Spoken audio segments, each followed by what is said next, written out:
নিয়ে আমাদের street dog. আমি আলমগীর এবং আমার সঙ্গে আরেকজন অভিনয় করছেন, আপনাদের খুবই পরিচিত, আপনাদের পাড়ার মানুষ রিনাদি।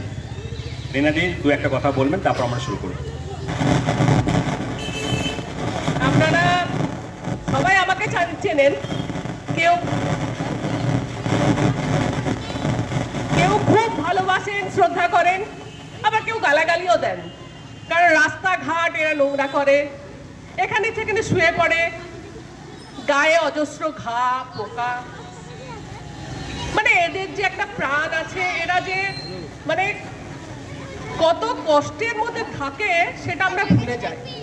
তাদের সেই কষ্টটুকু তুলে ধরার চেষ্টা করছি। তুলে ধরা তো সম্ভব নয়, কারণ ওদের জীবনযাত্রা যদি আমরা একদিন কাটিয়ে দেখি তাহলে বুঝতে পারবো আমাদের যে সমস্ত সমস্যা আছে সেই সমস্যা থেকে ওদের সমস্যাটা কত গভীর, কত প্রতিকূলতার বিরুদ্ধে লড়াই করে ওরা একটা দিনকে ওরা পার করে।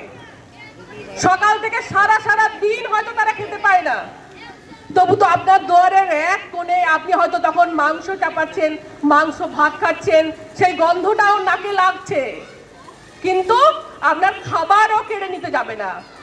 আপনার বাইরেও চুপচাপ শুয়ে থাকবে, শুধুমাত্র কখন আপনি দুমুঠো খাবার আপনার উচ্ছেশ্বরটুকু সেটুকু দিলেই সে খুব খুশি। আপনার কাছে লেজ নাড়বে, আপনি মারুন, আবার দেখবেন একটু পরে আপনার কাছে ঘুরে এসেছে, শুধু ওইটুকু খাবারের জন্য। আমরা কি পারি না একটা কুকুরের দায়িত্ব নিতে? আমরা তো এত মানুষ, শুধুমাত্র একজন একটু করে সবাই যদি খাবার দিই তাহলে ওদের পেট ভরে যায়। ওরা যে কষ্টের মধ্যে থাকে তার থেকে অন্তত খানিকটা লাঘব হয়। আমরা শুরু করতে যাচ্ছি স্ট্রিট ডগ।